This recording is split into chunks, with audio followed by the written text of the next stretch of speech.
Harvey to our channel viewers அனைவருக்கும் வணக்கம். இன்றைக்கி என்ன வீடியோன்னு பார்த்தீங்கன்னா, தெருநாய்கள் சம்மந்தமான நிறைய வீடியோக்கள் நீங்களும் பார்த்துருப்பீங்க. அது சம்மந்தமாக நம்ம வியூவர்ஸ் கூட நம்ம கருத்துக்களை பகிர்ந்துக்கலான்றதுனால இந்த வீடியோவை பதிவு பண்ணியிருக்கோம்.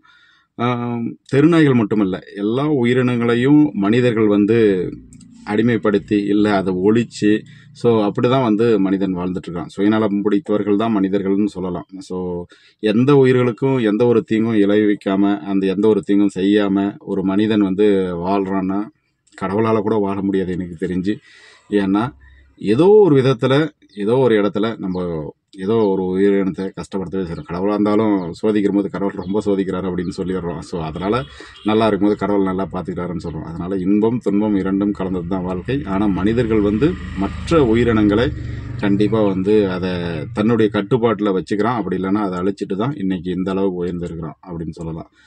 எவ்வளவோ நம்ம உயிரினங்களை மீது கருணையாக இருக்கும், நம்ம இதாக இருக்கும் அப்படின்னு சொன்னாலும் நம்ம வாழக்கூடிய வாழ்க்கையை யோசிச்சு பாருங்கள். ஒரு வீடு கட்டுறோம்னா நம்ம பூமியை தனுதுன்னு மாற்றுறோம், அந்த இடத்த எனதுன்னு வச்சு நம்ம அந்த இடத்துல வீடு கட்டுறோம். அப்போ அதுவே ஒரு குற்றம் தான். எல்லா உயிர்களுக்கும் பொதுவானதுன்னும் போது எனதுன்னு நினச்சி தனக்கான ஒரு வீடாக கட்டுறது தவறு.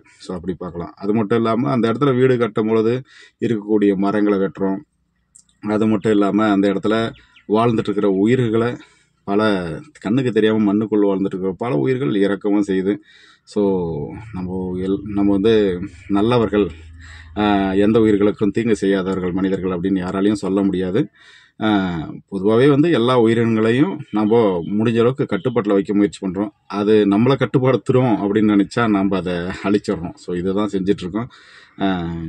இன்றைக்கி பூமியில் நிலப்பரப்பு ரொம்பவே குறைவாக இருக்குது. ஏன் இதுக்கு முன்னாடி ஜாஸ்தியாக இருந்துச்சுன்னா இல்லை, ஒரே மாதிரி தான் இருக்குது. பட் ஆனால் மக்களுடைய தொகை அதிகரிக்க நம்ம வாழக்கூடிய நமக்கு இடங்கள் குறைவான அளவே இருக்குது. அப்படி இருக்கும்போது இன்றைக்கி மற்ற உயிரினங்களுக்கு நம்ம இடம் கொடுக்குற அளவுக்கு இன்றைக்கி வாய்ப்பு இல்லை.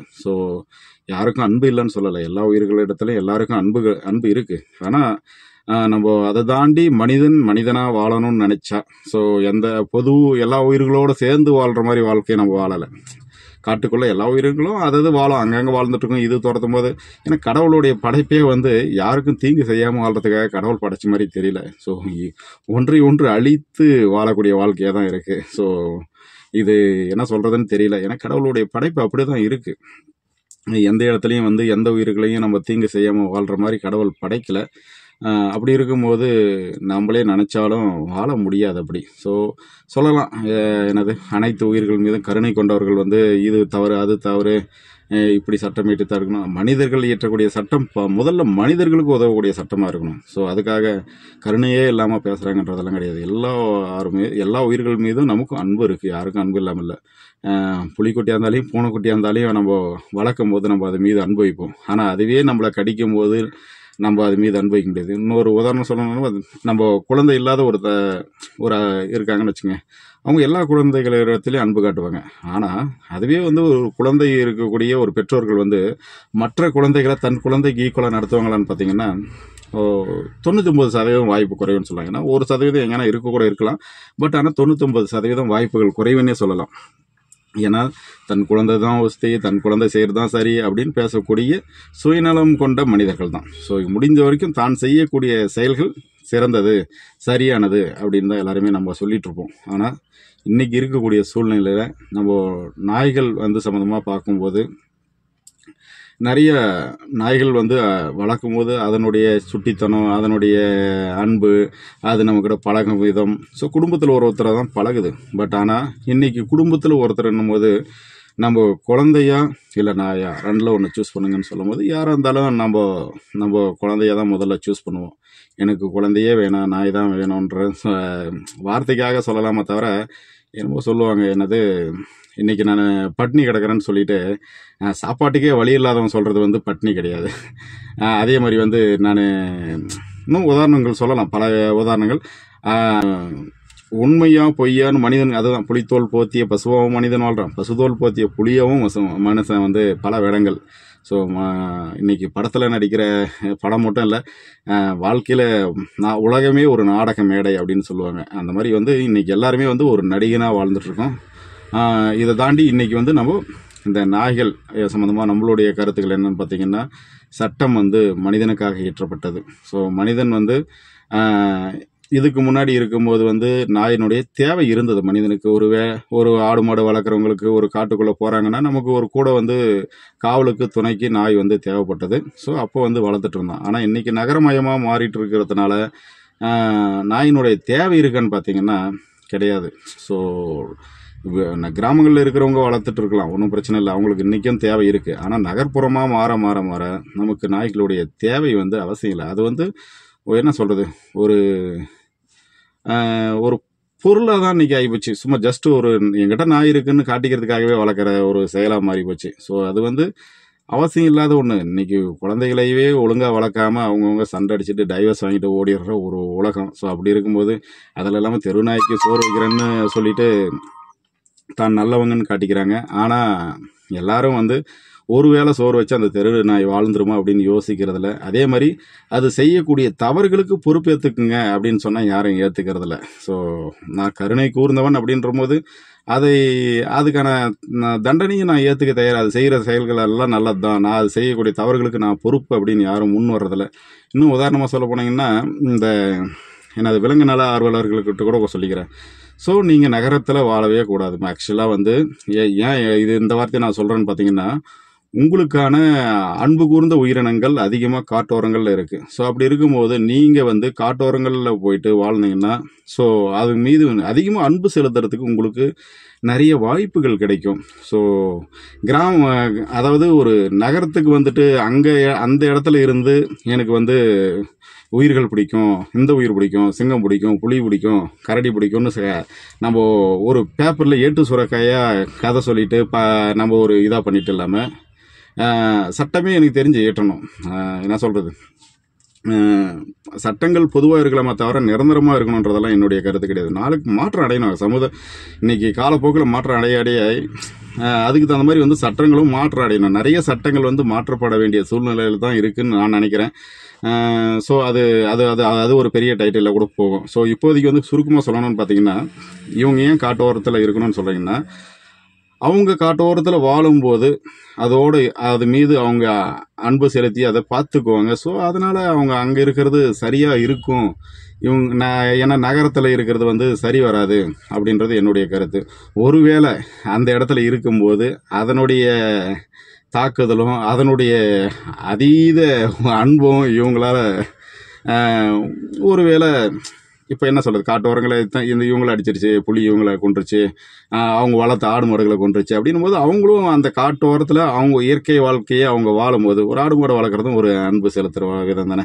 காட்டோரங்களில் இருந்து ஒரு ஆடு மாடு வளர்த்து புலி சிங்கம் கரடி அதெல்லாம் காட்டுக்குள்ளே போயிட்டு பார்த்து அப்படி வளர்ந்தாங்கன்னா எனக்கு தெரிஞ்சு அந்த விலங்குனால ஆர்வலர்ன்ற முழு தகுதி பெறணும்னா அவங்க வந்து காட்டை ஒட்டி வாழக்கூடிய ஒரு நபராக இருக்கணும்னு நான் ஆசைப்பட்றேன். அவங்க அப்படி ஒரு வேளை வெளியில் இருந்தாங்கன்னா கூட அரசாங்கம் வந்து அவங்களுக்கு நகரங்களில் இருக்கக்கூடிய இடங்களை அரசாங்கம் எடுத்துட்டு அவங்களுக்கு வந்து காட்டு ஓரங்களில் இடம் கொடுக்கணும்னு நான் நினைக்கிறேன். அது ஒரு சட்டமாகவே ஏற்றணும்னு நினைக்கிறேன். அதாவது இந்த விலங்கு நல்ல ஆர்வலர் அப்படின்னு வர்றவங்களுக்கு அவங்களுக்கான ஒரு வாய்ப்புகளை உருவாக்கி கொடுக்கணும்.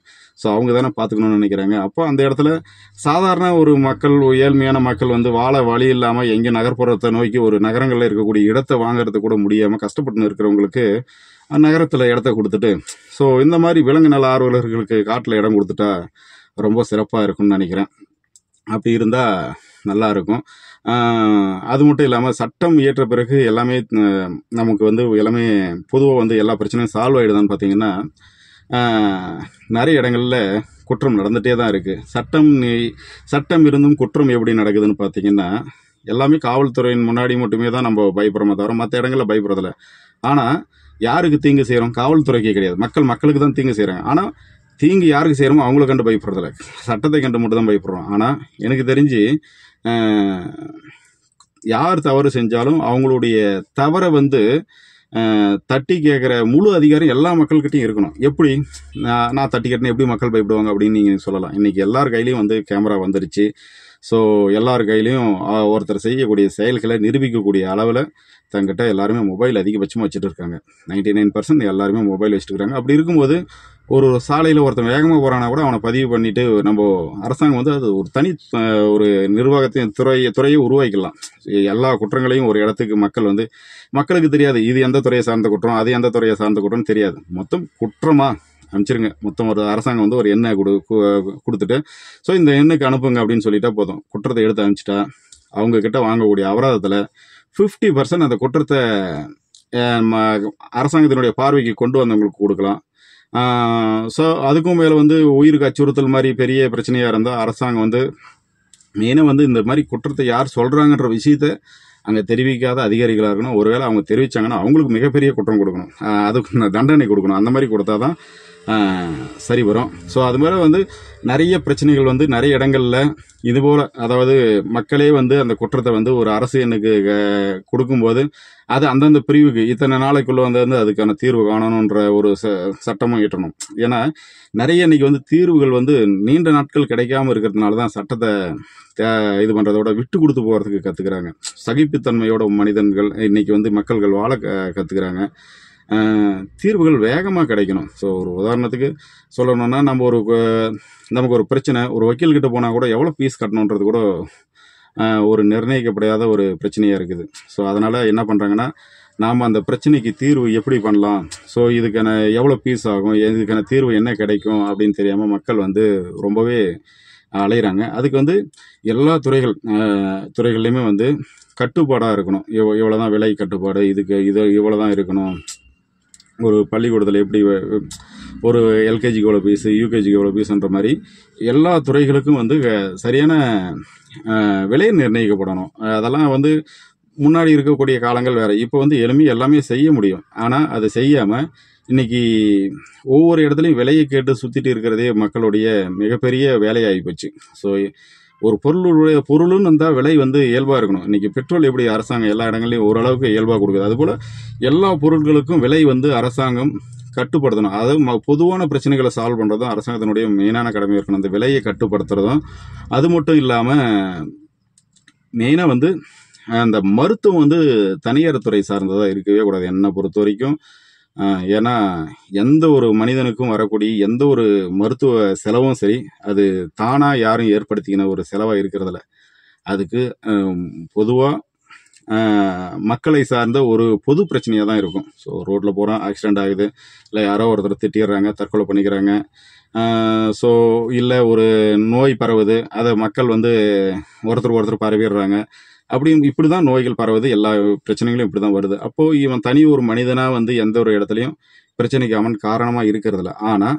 ஆனால் இவன் சேர்த்து வச்சு சிறுக சேர்த்து வச்சு பணங்களை மொத்தமாக வந்து போய் நம்ம ஹாஸ்பிட்டலில் கொடுக்கக்கூடிய சூழ்நிலை வருது. ஸோ மருத்துவம் வந்து அரசாங்கம் இன்றைக்கும் நடத்திட்டு இருக்கு. பட் இருந்தாலும் தனியார் துறையே இல்லாமல் இருந்தால் தான் நமக்கு வந்து சரியான மருத்துவமாக எல்லா இடங்கள்லையும் பொதுவான மருத்துவமாக, அது இல்லாத ஒரு ஏழை மக்களாக இருந்தாலும் சரி, இருக்கப்பட்ட பணக்கார உயிராக இருந்தாலும் சரி, எல்லாமே உயிர்கள் தான். பொதுவாக வந்து அங்கே எல்லாருக்கும் ஒரே மாதிரியான ட்ரீட்மெண்ட்டு தான் நடக்கணும்.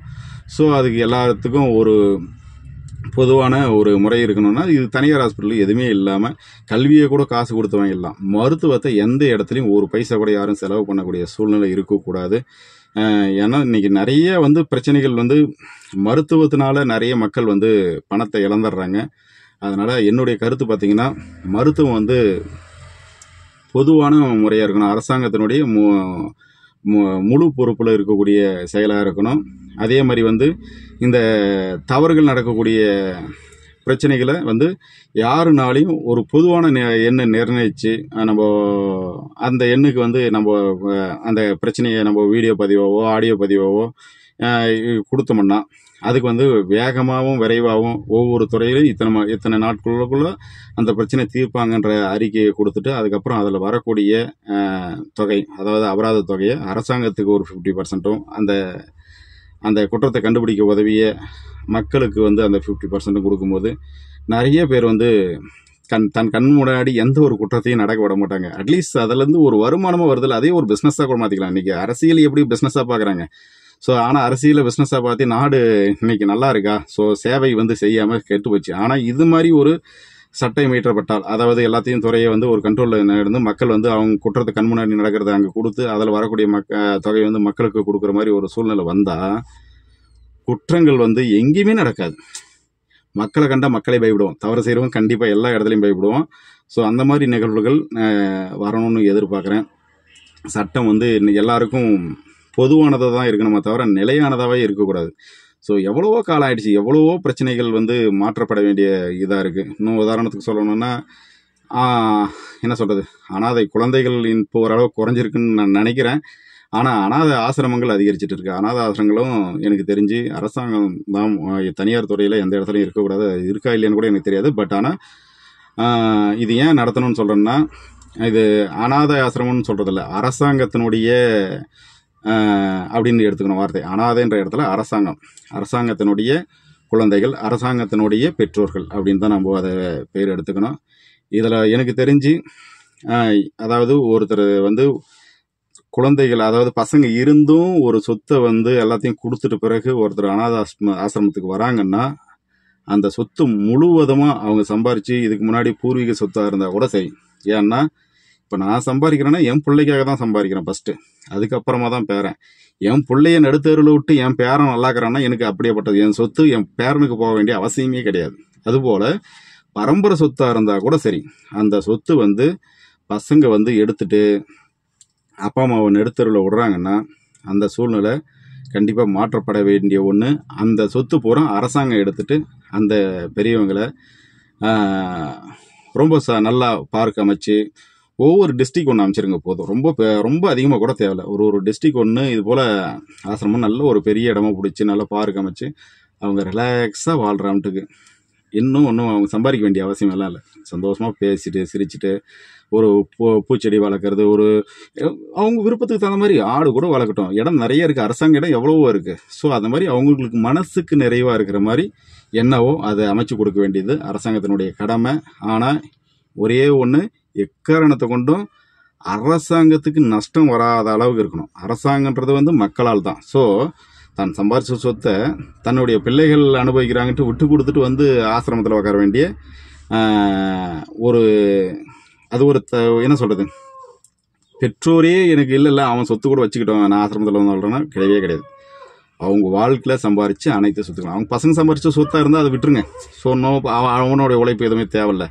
ஆனால் பெற்ற கடனுக்குன்னு அவனும் செய்ய வேண்டிய கடமைகள் இருக்குது. பட் அவன் செய்யலைன்னா கூட பரவாயில்ல. ஆனால் அவங்க சம்பாரிச்சதும் அவங்க பூர்வீக வழி வந்த சொத்தையும் எக்காரணத்தை கொண்டும் அந்த பசங்களுக்கு கொடுக்கக்கூடாது. ஸோ இது போல் சட்டங்கள் வந்து பல சட்டங்கள் மாற்றணும். ஸோ ஜீவனாம்சம் சம்மந்தமாக கூட சொல்லலாம். அன்னைக்கு வந்து ஜீவனாம்சன்றது வாழ்கிறதுக்கு. ஆனால் இப்போ இருக்கக்கூடிய ஜீவனாம்சங்கள்லாம் பார்த்தீங்கன்னா ஆடம்பரத்திற்காகவே ஜீவனாம்சம்னு கேட்குற மாதிரியெல்லாம் கூட நிறைய இணையதளங்களில் பார்த்துருக்கேன். அது எந்த அளவுக்குன்றத விட இது போலலாம் இருக்கக்கூடாதுன்றது தான் ஸோ என்னுடைய கருத்து. ஸோ இப்படியே நம்ம பல கருத்துக்களை நம்ம பேசிட்டு இருக்கிறோம். எதுக்குள்ள எந்த கருத்துக்குள்ளே போயிட்டு நம்ம எங்கே போயிட்டுருக்கோன்றது நமக்கே தெரியல. ஆனால் பொதுவாக வந்து பார்த்திங்கன்னா ஒரு நாய் வளர்க்குறதாகட்டும், இல்லை ஆடு மாடு எதானா வளங்க. ஆனால் அதில் அவங்க நன்மை அடையக்கூடியவங்க அதில் வரக்கூடிய பிரச்சனைகளுக்கும் பொறுப்பேற்றுக்கிறவங்களா இருக்கணும். சாலையில் வந்து மாடை விட்டுறது, சாலையில் நாயை விட்டுறது, விபத்து நடந்துச்சுன்னா நாங்கள் காரணம் இல்லை, நாய் காரணம் நீடுறது, மாடு காரணம் நீடுறது. ஆனால் வளர்த்து விற்றுக்கிறது வந்து இவங்க விற்றுக்குவாங்க. இவங்க வீட்டுக்கு பாதுகாப்பாக நாய் இருந்துச்சுன்னா என்ஜாய் பண்ணிக்குவாங்க. அப்படிலாம் கிடையாது.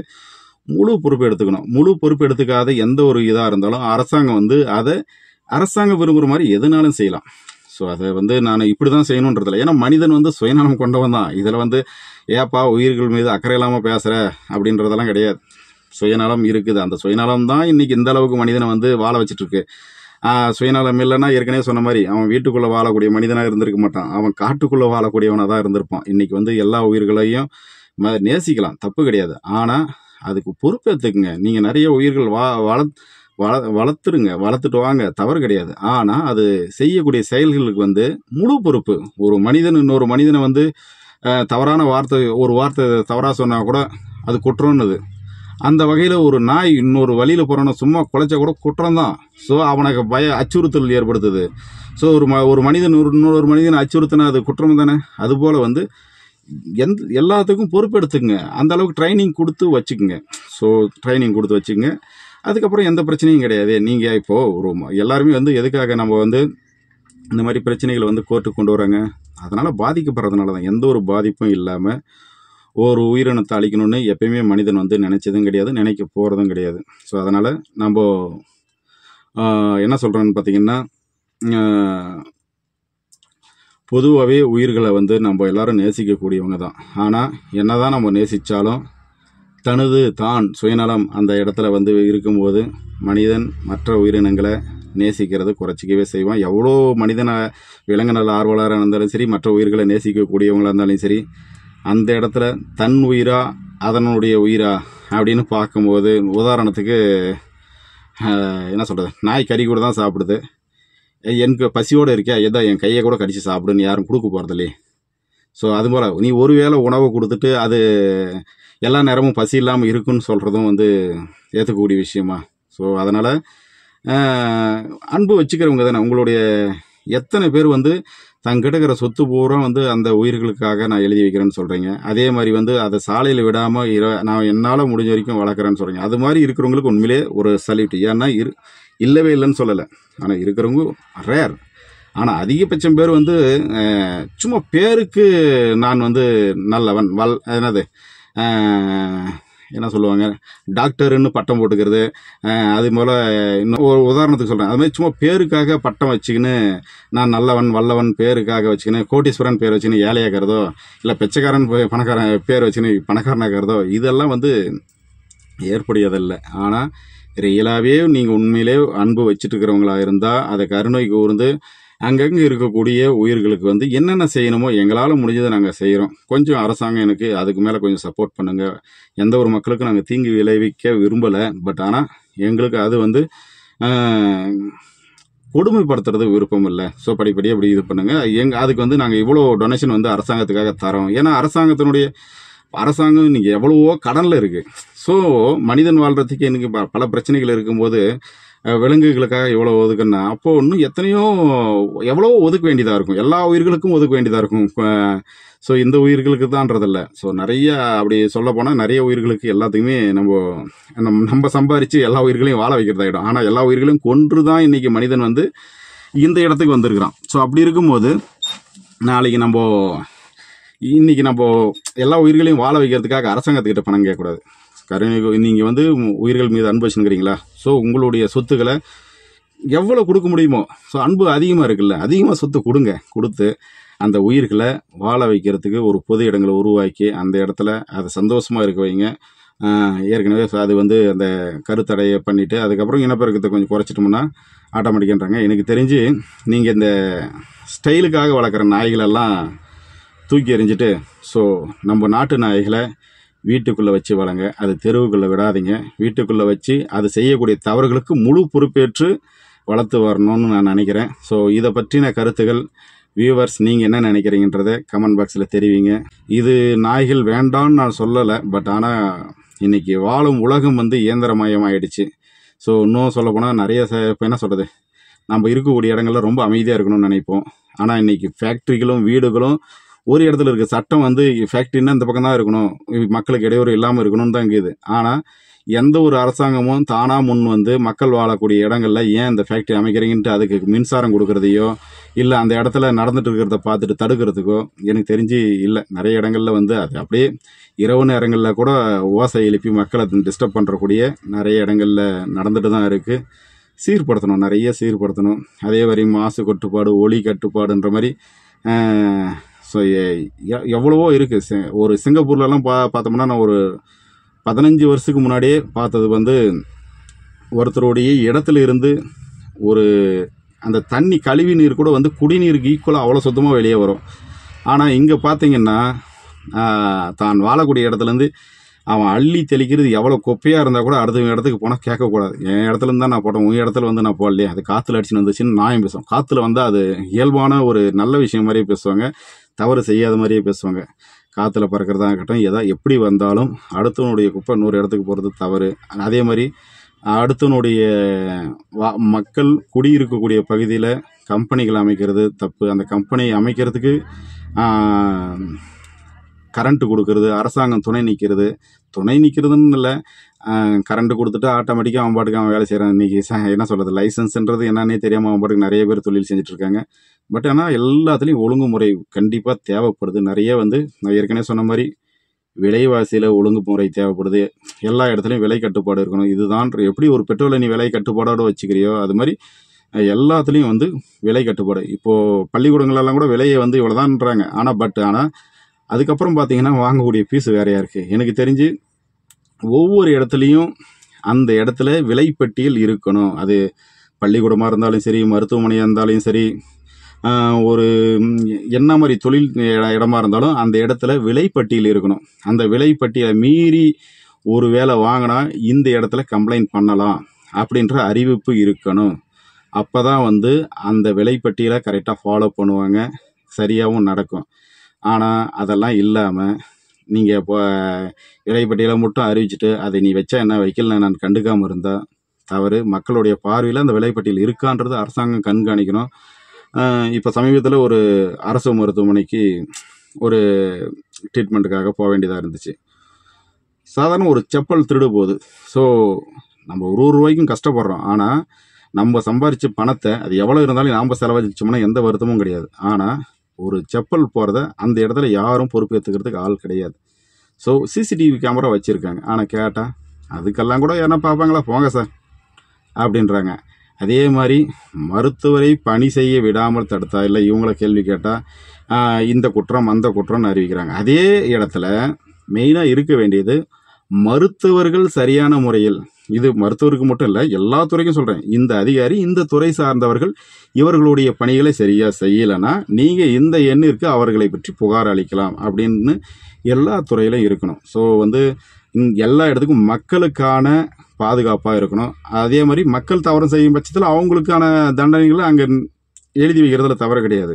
இப்போது நான் மருத்துவமனையில் பார்த்தேன், ஆனால் மருத்துவர்களுக்கு என்னென்ன சேஃப்டி விஷயமோ அது எல்லாமே இருக்குது. இப்போ நான் என் செருப்பு தொலைஞ்சு போச்சுன்னு சொல்லிட்டு ஒரு நர்ஸுக்கிட்ட போய் கேள்வி கேட்டால் கூட அவங்கள பணி செய்ய விடாமல் தடுத்து மாதிரி தான் கணக்கு.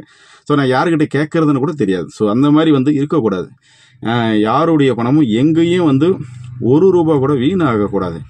இன்னும் சில மருத்துவமனைகளில் நானே பார்த்துருக்கேன், ட்ரீட்மெண்ட்டுக்காக வந்துட்டு எங்கனாலையும் படுத்துட்டு இருக்க வேண்டிய சூழ்நிலை. ஏன்னா எல்லாருக்கும் ரூம் கிடைக்காது, உள்ளே கூட வந்து ஒருத்தரை தான் பார்த்துக்கணுன்னுவாங்க. அவங்கள கூட வெளியே அனுப்புகிற இடங்களும் நிறைய இருக்குது. அந்த இடங்களில் வந்து மக்கள் வந்து பொதுவாக தங்கறதுக்கான இடம் விட்டுருவாங்க. அந்த இடத்துல அசந்து தூங்கிட்டு இருக்கிற நேரங்களில் அந்த இடத்துல பணிபுரியறவங்களே வந்து இருக்கக்கூடிய செல்லை எடுத்துகிட்டு போகிறதெல்லாம் பார்த்துருக்கோம். கேட்டால் அவங்க என்னங்க பயம் இல்லாமல் தூங்கினுக்கிறாங்க, இருங்க அப்போ தான் அவங்களுக்கு பயம் வரும் அப்படின்ற மாதிரி சொல்லுவாங்க. என்னங்க பயம் வரும், அவங்க பயந்துட்டு தான் தூங்குறதுக்கான கண்ணை மூடுறதுக்கு எங்கடா ஒரு சின்ன இடம் கிடைக்குமோன்னு வச்சுட்டு தான் தூங்கிட்டு இருக்காங்க.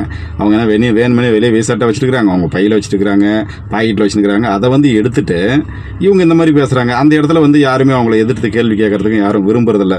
நம்மள ஒரு கஷ்டத்துக்கு வந்துக்கிறோம், என்னடா பண்ணுறது அப்படி போட அப்படின்ட்டு போயிடுறாங்க. ஸோ இது மாதிரி வந்து நிறைய இடங்களில் நிறைய பிரச்சனைகள் இருந்துகிட்டே தான் இருக்குது. எல்லா பிரச்சனைகளுக்கும் தீர்வாக நான் சொன்ன மாதிரி வந்து இந்த போல் நிகழ்வுகள் வந்து நாம் ஒரு தனி எண் கொடுத்துருந்தா நாமளே வீடியோ பதிவு பண்ணி கூட அமைச்சிருப்பேன். ஆனால் நான் டைரெக்டாக அவங்க கூட சண்டை அடிச்சேன்னா என்ன நடக்கும்னு சொல்ல முடியாது. ஸோ நம்ம ஏற்கனவே ஒரு பிரச்சனை, ஸோ தேவையில்லாத ஒரு பிரச்சனை யாரும் சம்பாரிச்சு விரும்ப மாட்டாங்க.